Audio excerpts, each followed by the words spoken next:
So hi everyone, my name is Mateusz, and today we are going to talk about digital experiences in cultural tourism. First of all, a little bit about me and where I come from, and then I would also be happy to hear about you, where you come from, and what your experiences are, and then we continue with the program onwards. So I come from a company called Arctur from Nova Gorica. This is a town in West Slovenia. We are most famous for supercomputing center that we have. So we are an IT company that has background in what is called tourism industry 4.0, and we are transforming and using some of the approaches from industry 4.0 in tourism. So we want to bring big data, AI, cloud computing, 3D, and these aspects into tourism. So, and one of our main approaches here is that when bringing new technologies into tourism, we should not reinforce the problems that tourism already has, but we should think how to solve the problems of tourism using technology. And we believe that one of the main aspects here is by shifting away from focus on tourists, so as customers, consumers, away from them towards local residents. So if tourism that we're developing has local residents and local community in its core, then the tourism will be sustainable and it will be beneficial. Otherwise, we have the problem of over-tourism quite quickly. So today, the way I imagined it, that at the beginning, maybe also I would want to hear a bit about you, what your experiences are. Then we move on into the context, why digital experiences at all. I want to especially talk about case studies that we've developed, case studies that I have led in the past in Slovenia. And of course, at the end, have some time to answer your question and discuss it with you. Also, if you have any question or comment in between, please interrupt me. I don't see any problem with that. So I would be more happy to have a discussion than talking to a screen. So maybe at the beginning, I would want to hear from you. What are your experiences with digital experiences in cultural tourism? Have you developed anything, any VR, AR application?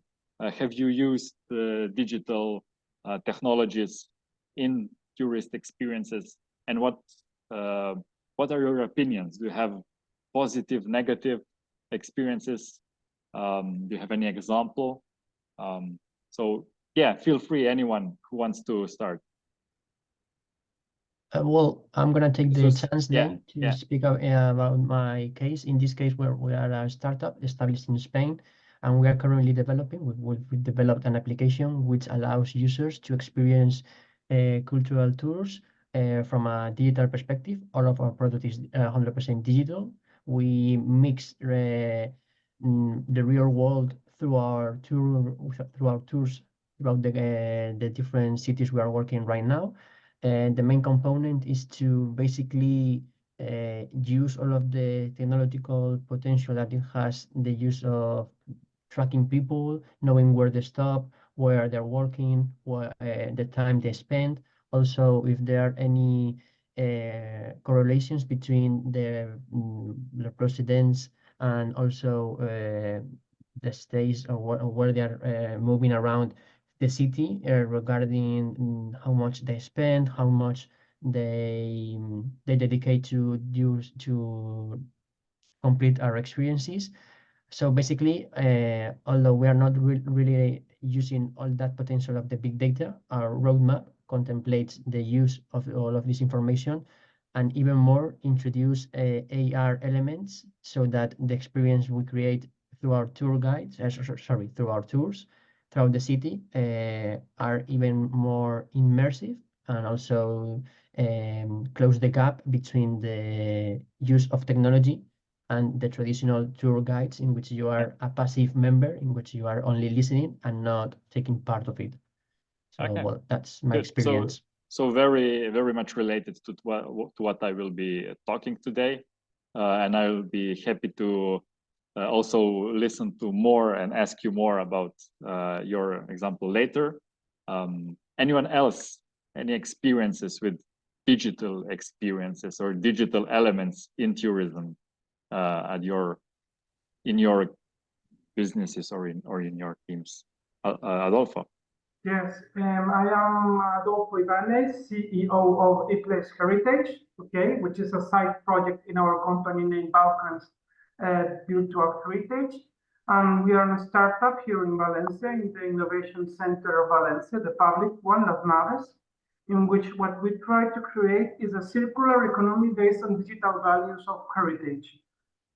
What we try to create is a proposal methodology that tries to digitally preserve heritage, creating digital repositories of digital backups of heritage, so we can create digital tools to preventively conserve and preserve the public monuments, and also any asset related to intangible or tangible heritage. Okay, and later we divulge this heritage using those digital copies of heritage inside AR, VR applications, extended reality applications, okay, but not only using web app applications, with no need to install any kind of application in your mobile phone or platform that you are using.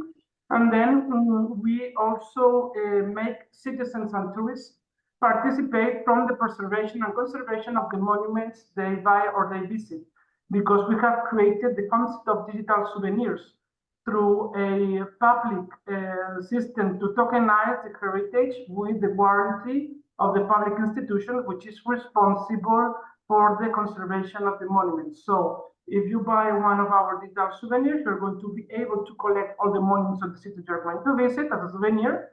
You're going to be later on, if you are able to buy all the monuments, you're going to be priced with new assets, okay, like a gamification, okay, and then part of the money that you are spending in those digital souvenirs is going to go to the public funding to preserve the real monuments.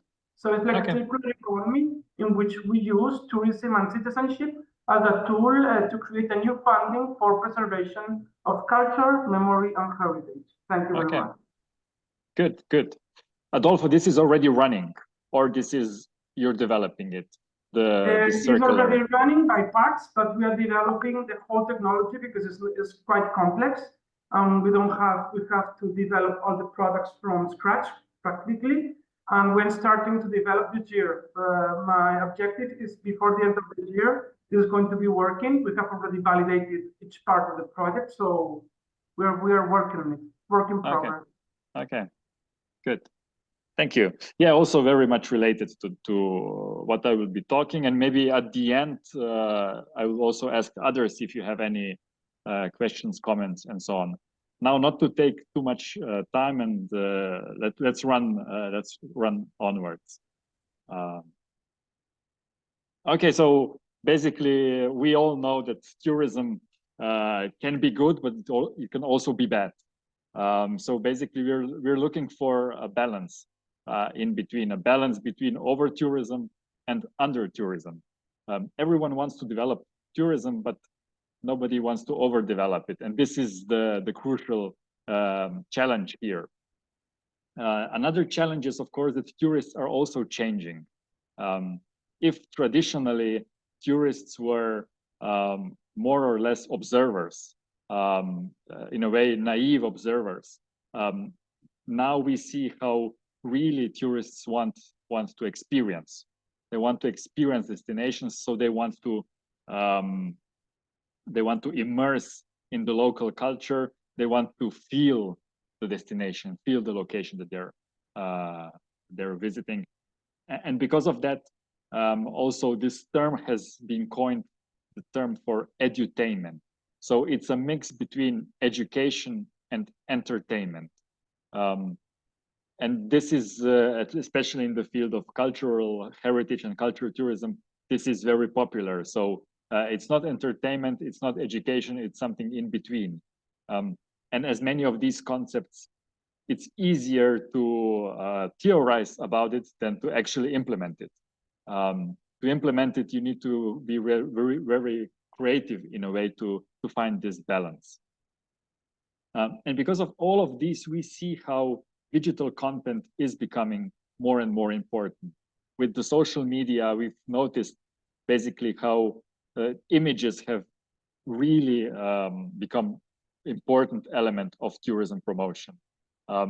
My colleagues from our company who were making websites 30 years ago in the 90s, they always say how it was back then, it was hard to convince people in tourism to post pictures on their websites, because they were afraid that if they put pictures on the website, people will not want to come because they will already see the location. I mean, today this is, you can really see how stupid that was. Today, a website without photos is a website that nobody will look at it. But in the 90s, people understood that differently. And similar situation is now with 360 images and 3D. So I often get asked, why would anyone want to develop virtual reality experience in tourism? Because then nobody will travel. Everybody will experience it in VR from their home. But it's the same example as the one with websites in the 90s. People want to know in advance where they're going. They want to experience things in advance, because when they travel, they will want to then learn more and go deeper. So the physical experience will be much more intense afterwards. So as an answer to these challenges, we see often how tourist destinations are going into boutique tourist experiences.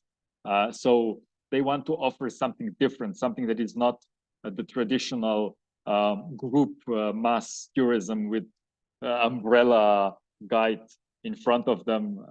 They want to something different, something special.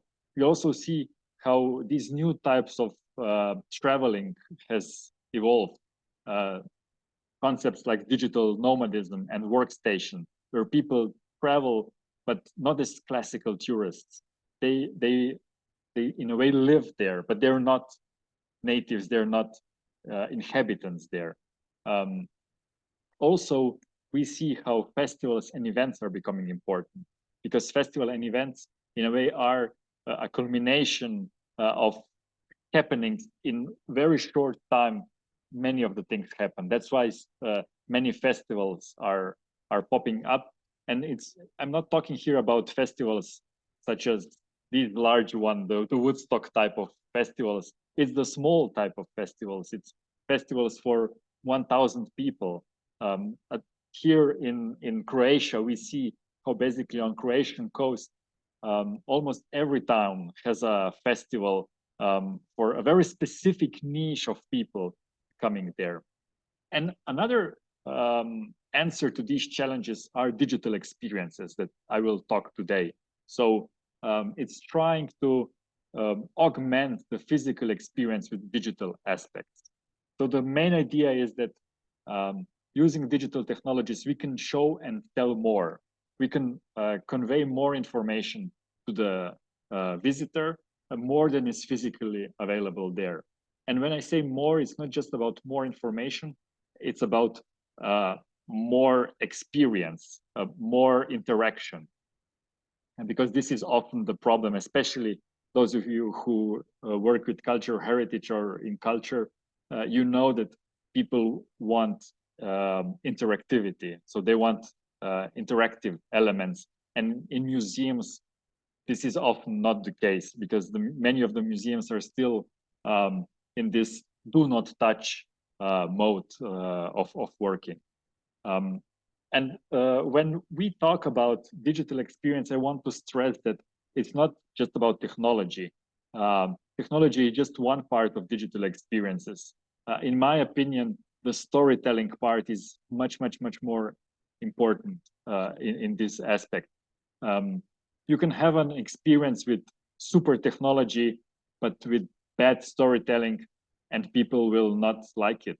And on the other hand, you can have a digital experience with good story and rather simple technology, and people will enjoy it.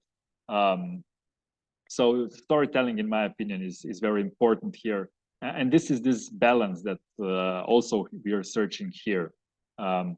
Especially since we're talking about cultural tourism, we need to be aware that, of course, culture is different across nations, across communities. And here we need to be careful not to, in a way, be insulting to someone, not to overstep some boundaries that might be there. So this is a social aspect of these experiences. So understanding what is the limit of this storytelling.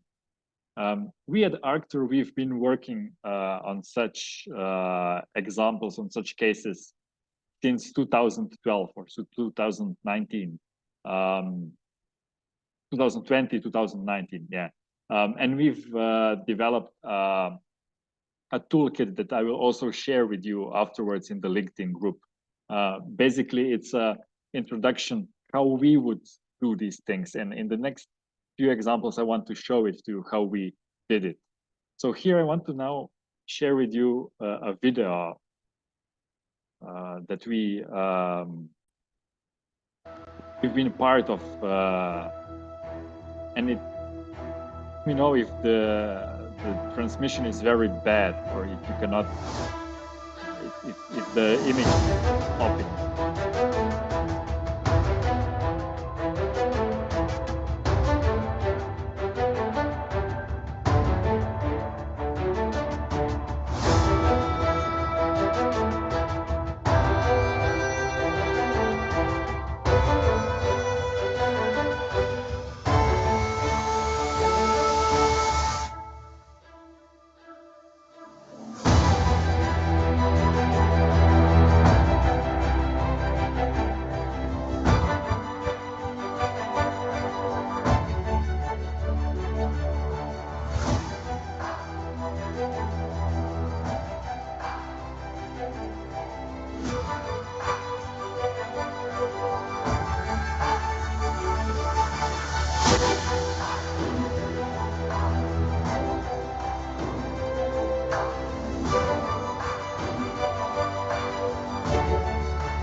So this was just a glimpse into what we've been developing for the last few years.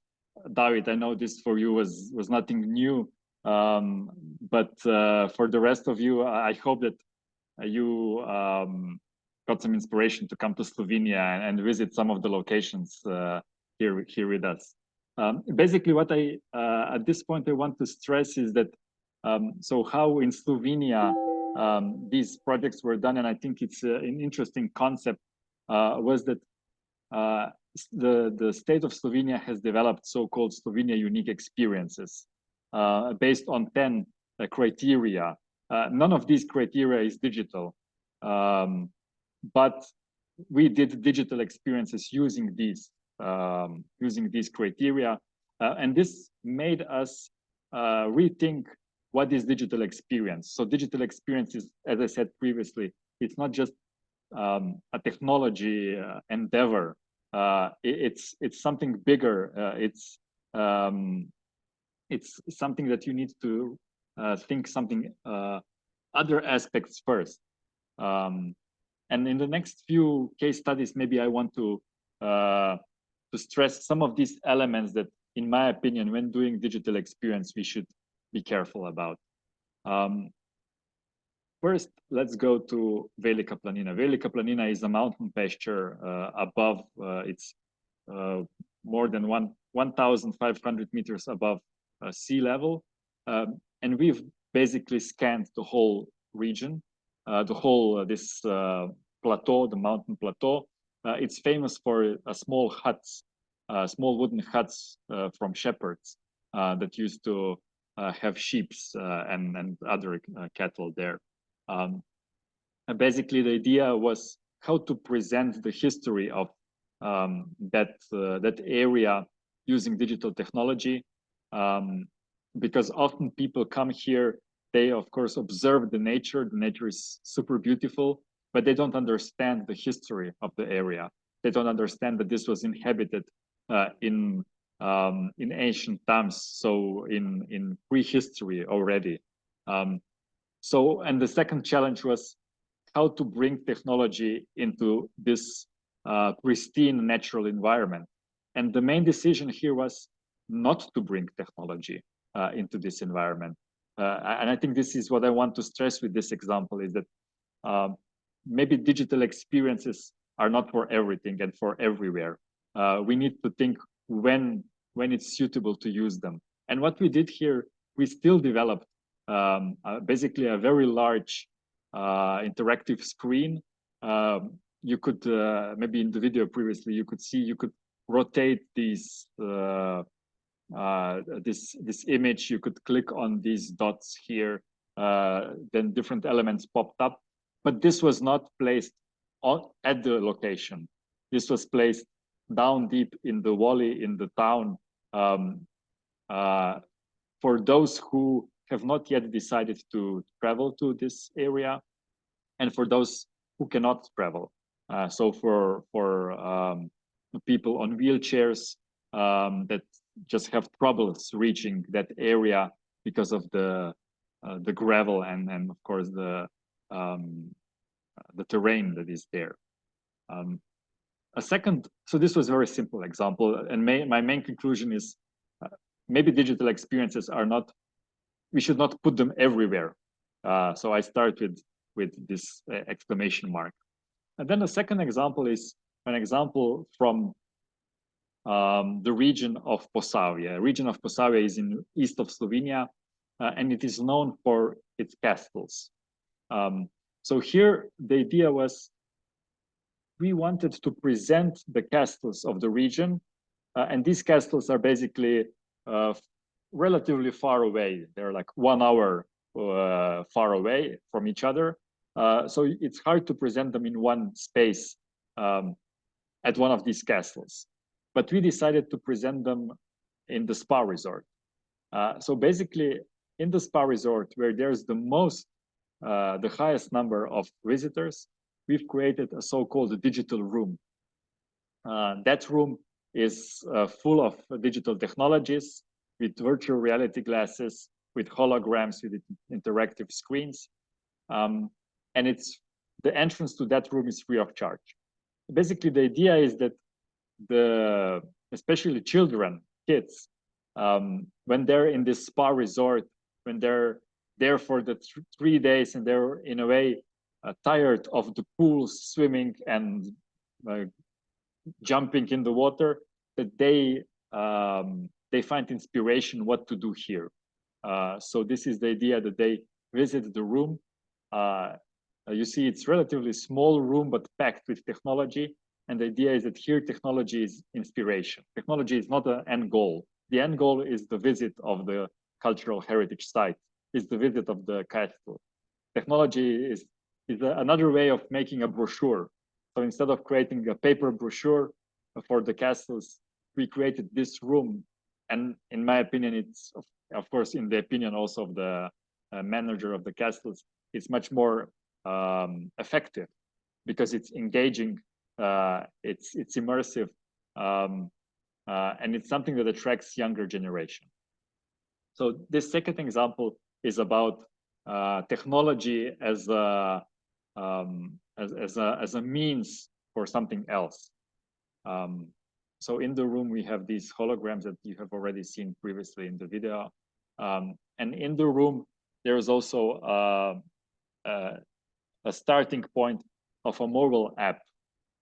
It's basically a progressive web app that guides you through these 7 castles in a game-like experience, and the main idea is that you need to, of course, unlock some hidden elements of the story, and you can only do that if you visit the location itself.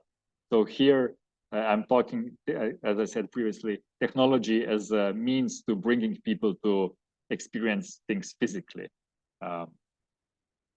Another example is from Izola. Izola is a town at the coast of Slovenia, and as maybe the name tells you, it used to be an island, Isola, like in Italian. It used to be an island, but today it's not an island anymore. Most of the tourists that visit this town have no idea that this used to be an island. It basically, most of its history, it has been an island. Only for the last 100 years, it is a peninsula. And we wanted to tell this story of this town in a condensed manner. So we created a model of Isola. So this is a physical model. It's in one color, in white, but we project the image onto it. So we project 9 minutes of video of animation onto it. And this is basically how we tell the story of the town throughout the history. So if you imagine, if what we color blue looks like sea, and this is how we, in a way, change the moving of the terrains of the surfaces. So in this example, I want to stress how technology can be a way of telling stories. So here we tell the 8,000 years of history in one space with one projection mapping from one viewpoint. And I think this is a really nice add-on to the local museum that they're having there. Another example is an example from Central East Slovenia. It's a region that is that has been marked with mining. So the coal mines that still operate here have transformed the surface to that degree that now 3 large lakes have been formed there. So these are artificial lakes. And again, majority of tourists do not know that these are artificial lakes because now everything is green, it looks nice, looks very natural. But only 50 years ago, or let's say 70 years ago, this area was very different. There were no lakes there 70 years ago. So this is not that long ago, actually. And we want to tell the stories of these lakes, and especially the people that had to move away from their homes because of these lakes were growing. So this is an example of a tourist story that is not a happy story. And here I want to tell and especially stress how, in our opinion, tourism is not necessarily about romantic and happy stories. So tourism could be about the tragic stories as well. especially if we remember that people want to experience destination, and experience means not just the happy moments of the destination, also the sad parts. They want to understand the bigger picture. They want to understand the context of it. And this is what we do here in this project. Basically, the tourist, this is a full day experience that starts physically in the mine. So this is 200 meters below, around 200 meters below the surface. They start by learning about the villages that used to exist. There were 7 villages that do not exist anymore, and the people that had to move away from their villages because basically the lake was growing in their garden. So this is, they start the experience below surface, and then they go on the surface, back on the surface. They go to the lakeside. They enter this small boat, and somewhere in the middle of the boat, they put on the virtual reality glasses, and they virtually descend into the lake. So in the lake, they see a reconstruction of the village that used to be there. Is not there anymore, of course, because the landscape has changed dramatically. So what used to be a hill is now at the bottom of the lake. And there they learn basically about this sad story, or about this this contrast that people, in a way, people had to move from their homes because of the mine, but it was them who worked in the mine. So it was because of their job that they had to move from their homes. And is this contradictory element of progress, that every progress brings something new, but every progress also takes something away from what is there. So, and this is what we wanted to tell through this tourist project program. And this is currently a boutique experience that they're organizing, because they want to tell the story of their valley, of their area, basically. As I said, they still have an operating mine there. The mine will shut down in the next decade, let's say, and they need to find an alternative for their region. And this is, in a way, one attempt of telling the story of their past, this complex story of their past. Another example is from Ljubljana, the capital of Slovenia,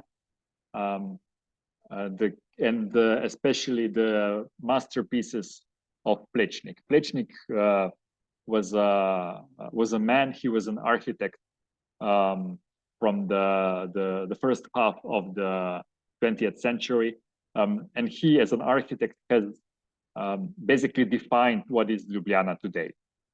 He has designed the main elements of Ljubljana, and he has basically, the impact of him on Ljubljana is the biggest. So his works are basically across Ljubljana. But tourists usually only see the very city center, only the things that are in the city center. So here the challenge was how to use technology to tell the stories of the other aspects of his works. So his works that are not in the city center, but are elsewhere, or in some cases, his masterpieces that where we don't want tourism.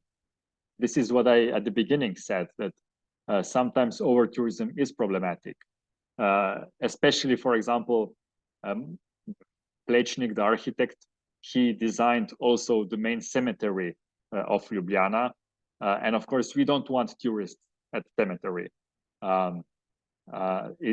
The cemetery is a space of remembering and saying goodbye, not of taking pictures, selfies, and so on. So we don't want tourists there. but we still want to show the architectural elements of it.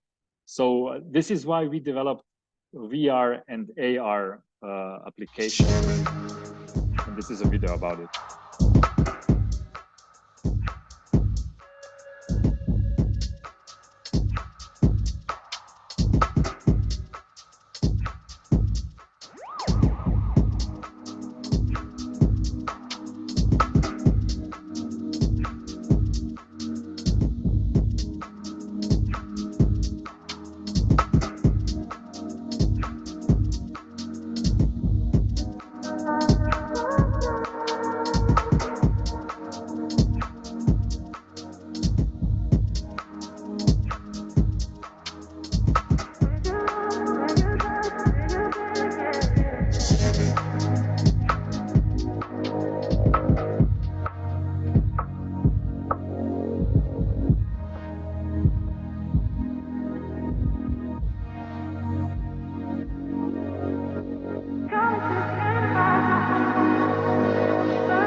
Okay, not to be too long. So with Ljubljana, I wanted to stress that, in my opinion, digital experiences could be well combined with the physical elements, especially when the physical elements are far away or somehow inaccessible, or we don't want to access them. And then the last, I think it's the last example that I have is the example of Kozlov Rob. So this is a castle in the west of Slovenia. Here on the left, you see what is there today. Basically, it's a ruin, and it's very hard for people to understand how this castle looked like. It was demolished in the 17th century, and basically it was abandoned in the 17th century. So only now we are rediscovering what used to be there. And here on the right, we see a 3D reconstruction of it, again from the 17th century, because this was the last time that it was renovated and then basically very soon left for decay. And what we did here is the whole process of scanning the location of what is there, creating the past status, so creating the 17th century visualization, and then creating a VR game. So this is interactive VR game where people travel. So everything that you see here is computer generated images. So this does not exist there. And it's in this game, people experience 5 stories from the castle's history. We've created an imaginary tool. It's an imaginary time traveling machine that is your help in that process. So within virtual reality, you have a time traveling machine that helps you travel from time to time, and basically this is when you're moving from room to room. In each room you experience a new story that happened in that castle somewhere in the past. And this is again something that could be experienced not at the castle because there is no electricity, no basic infrastructure, but it can be experienced in the museum. So, and this, for example, is again one case how we can tell or show something that does not exist there using digital technologies. So you see that today, although we've been talking about digital technologies, I intentionally didn't want to talk so much about the technology part of it. I wanted to talk about the experience part of the digital experiences.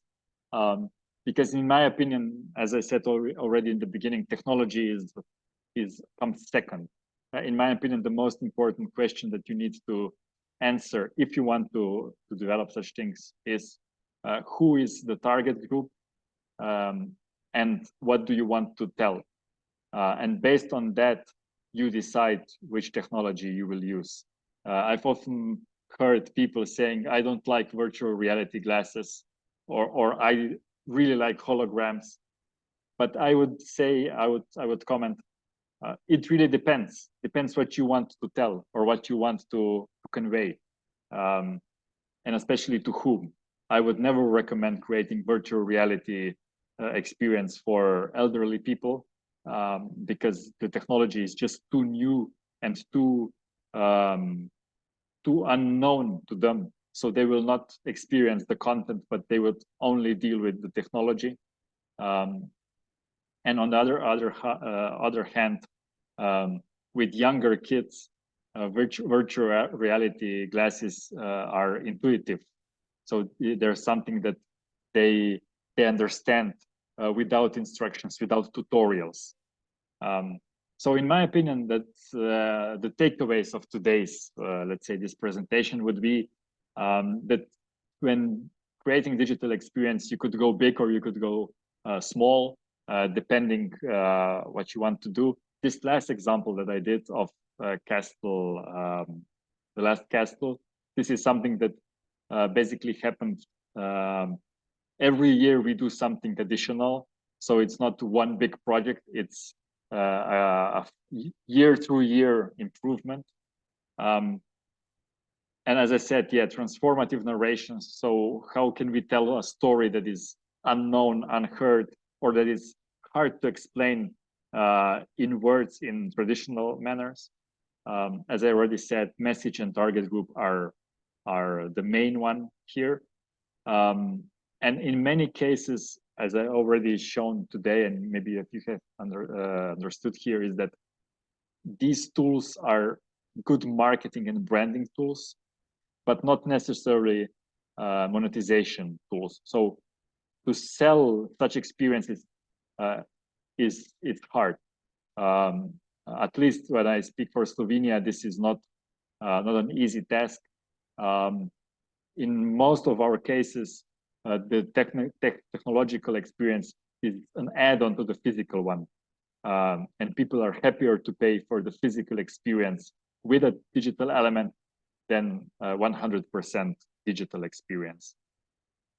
And maybe another takeaway important here is that think of these aspects as part of your content creation strategy. As I said, creating content about your businesses, about your locations, about your stories is very, very important. Basically, what people consume today on social media is digital content, it's images, it's videos. And what I've been showing so far is just one element of creating these contents. And yeah, the last takeaway would be, and I often get this comment that that hardware is changing very fast, and it's hard to catch up with them. Let's say you buy VR glasses, Oculus Quest 2 Pro. Let's say you bought them 2 years ago. Today they are outdated already. But in my opinion, what remains is the content. And if you have created the quality content, you can still transform it for the new hardware. But if you have a bad content, then together with the old hardware, also your content will be forgotten. So that's why often I'd say invest in quality content. Hardware, of course, is something that will be changing continuously, especially now since we are in this phase where new new solutions are coming to market. Basically, every half a year there's a new tool, a new hardware that is so much powerful than the previous one. So yeah, we're not in that phase of the development where things have stabilized like they did with the mobile phones, for example. So these are the key takeaways. More about digital experiences is something that will come up in one of the courses that we're developing for you. So this is part of the elements that will be available for you through the website. So this is something that in the mid-March you will get access to. Basically, it's a collection of videos that were or are still being recorded for you at our website. And as I said, in the mid-March, you get access to it just once we finalize them. Before I open up for questions, I would only mark that if any of you wants to get this mentoring support from someone from our company. So from our company, we have two mentors. One is my colleague Urshka. She's the head of that department in our company, and my name is Mateusz. I especially focus on the heritage part of our projects.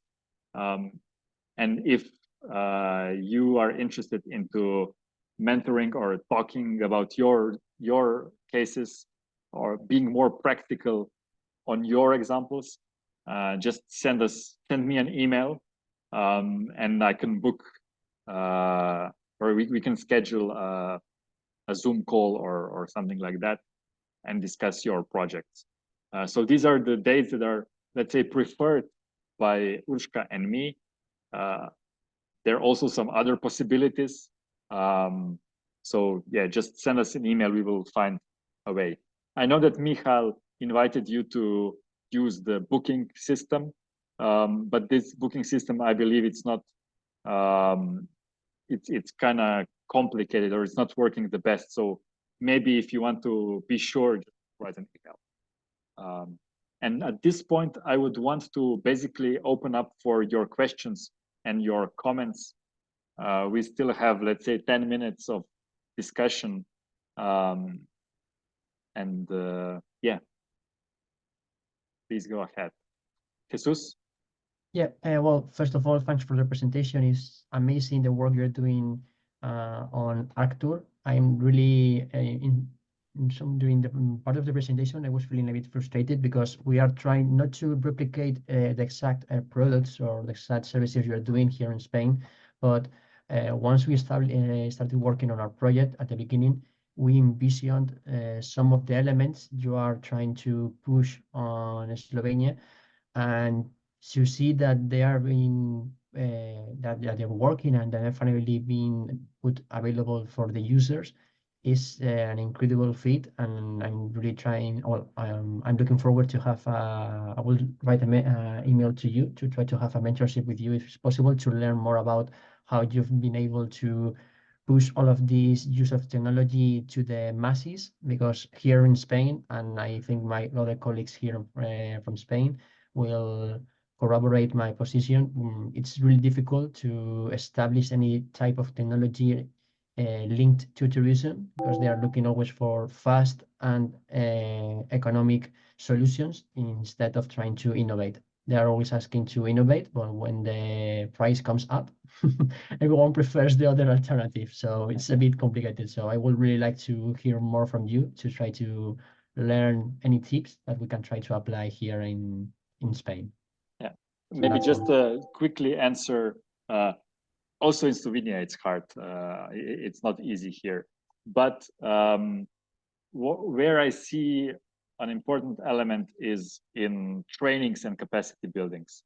I often see that the clients, so the customers, the one who should order that, the municipalities, they don't really know what we're talking about. So they have no idea what we're selling to them. They're skeptical. So then, because they don't know what we are selling to them, of course they're super surprised with the price, because they don't know what they're buying. And in many cases, they're the generation of people who are used to the physical elements. They know that something to build physically, it takes long, it takes time, it takes materials, but they don't understand that in digital world, it's just the same. It's just the same. So it's not something that their kids do on their computers and then it just happens. No, it's a lot of hours put in. And I think this is one important element that we did here in Slovenia, was to really learn them about all these different technologies, elements. And I see that those who have that experience are more, are easier to work with now. So because they have one experience, they understand something, and now they're more open to such things. But at the beginning, it's super hard, I agree. David. Yeah, hi, thanks. Yeah, listen, I don't have really a question that is super framed, but it would be super interesting if you can basically dive a little bit deeper into this, you know, not really lost, but this statement, which is digitalization is part of the larger content creation strategy. Content creation strategy is, what is this? I mean, I do understand what this means, but is this something that basically customers, you know, come to basically to you in this case, or this is something that is basically essential part of your basically digitalization effort? Can you just unpack this, you know, term and be more concrete about it if possible? Yeah. For museums, for heritage institutions, for destination management organizations, it's natural that they have how they say it? In Slovenian we say fototeca, like a collection of photos, you know, like where a collection of all the images of the buildings that you're representing or the location that you're representing. So for photos, it's obvious. Everybody does it. But what I want to argue is that digitalization, as we are talking here in 3D, in virtual reality, is just another element. Photos are something that are obvious there, but 3D models, rendered videos, AR, VR. This is just another element of this content that they're creating. And why are they creating this content? Is to, in a way, promote their destination. And what is this is maybe not so much for you important, it's for the destinations to understand that, as I said in the beginning, what used to be photos in the 90s, it will be 3D now. And with AI, we see how fast 3D models are also being developed. The technology that we've been using 5 years ago are too complex already. AI does many of the things way faster than we did back then. And I just want to really stress how we need to understand that we live in a world where if you're not present in digital world with digital content, you're not existing. And 3D, VR, AR are just part of that. I don't know, David, if I was it's anything more clear, but no, good thought, absolutely. Thanks. Okay, anyone else, any comment? Or maybe you disagree with something. I also want people who disagree with what I said. Maybe some of you are thinking, I don't need these things. People come because I have good wine, not because I tell digital stories. And I want to, I don't have this example here, but one of our inspiration was from France, from the Champagne region. Basically, just impressive how how much they invest in digital storytelling, in digital content to promote the sparkling wine, the champagne wines. And it's really,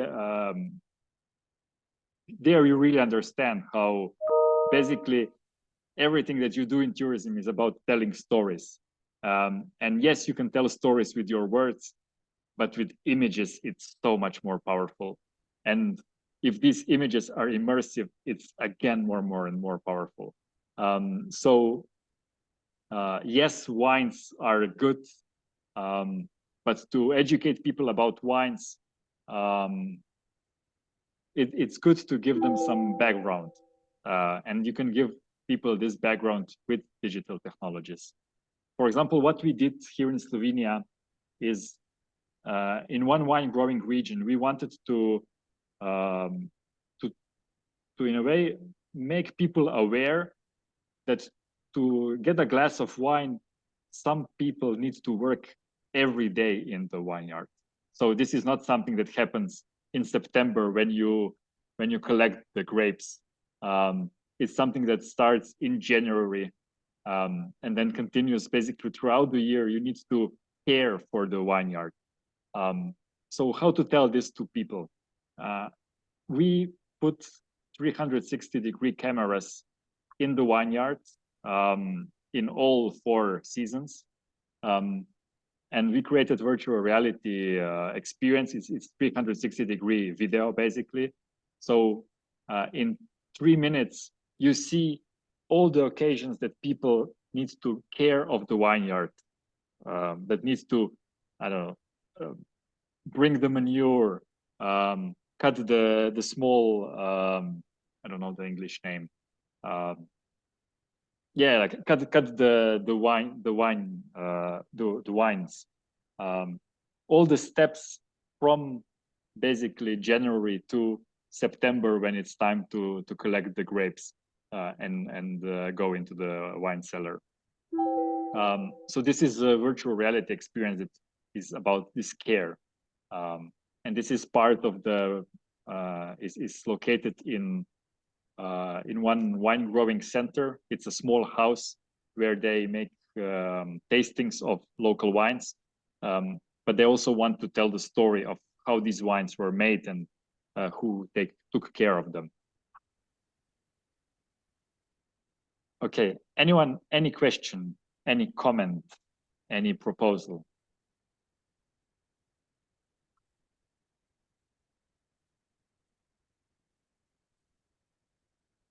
David again.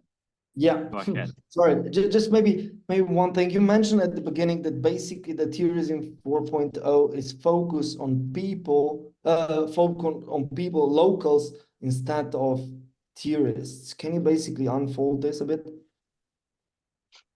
Yeah. How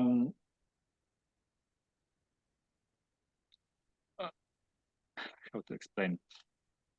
Whatever we develop, we think how the local community will benefit from this.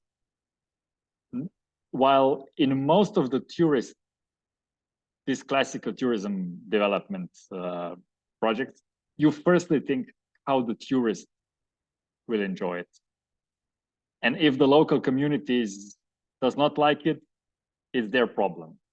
You know, the tourist will pay. We want to think it the other way around. And that's why we want to work with cultural heritage, because if you work with cultural heritage, you will for sure develop something that will be more in line with the identity of the space. For example, theme parks are an example where you're only thinking about the tourist. You're not thinking about the local community. You're thinking about the tourist and how the tourist will have fun. So you basically put a theme park without any relation to the local culture, to the local surroundings. You just create it basically out of nothing. Of course, it brings jobs, but besides that, does it bring anything to the community, or is it just an enclosed area where people spend their money? So this is maybe the the back thought of all of these experiences. Okay, if there's no questions, no comments, I would again want to just to remember you, if you want to talk about these topics with me or my colleague Urshka, feel free to write to my email and we will book a call with you. These are the preferred dates when we are available. So if here it's written whole day, it's not the whole day for you, sorry, but we can find a 1 hour slot, let's say, in that day. So, and if not, of course, there are other mentors within the program that you will meet in the next calls. So I basically also understand if some of you don't like technology and want to go away from technology fully. I support that. So I'm not, I don't try to convince you into something that you don't believe in. So good, thank you. That was everything from my side. I hope there was something useful for you. Yeah, looking forward to the next calls, next meetings that we're having. If you have any questions, anything, write an email or in the LinkedIn group, we are there for you. Thank you. Bye-bye. Thank you.